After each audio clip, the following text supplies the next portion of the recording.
Psalm chapter 46 is a hymn that celebrates the fact that God chose Zion as his dwelling place to bless the entire world through this nation. It talks about how God's people always feel secure no matter what situation they find themselves in because they have God on their sides.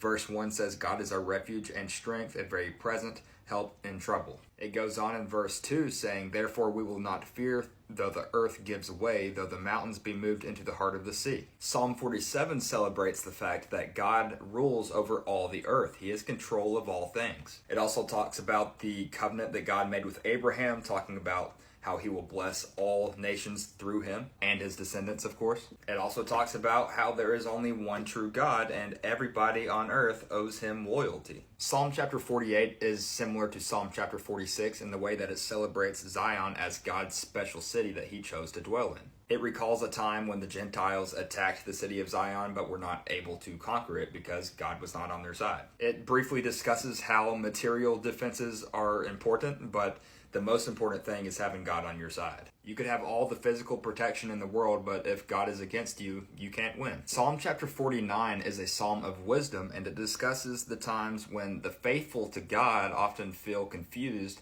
because they see the unfaithful living such a pleasant life while they suffer themselves. There's a question that arises in this psalm, and the question is, shouldn't God find favor with those who are faithful to him and not the ones who are unfaithful?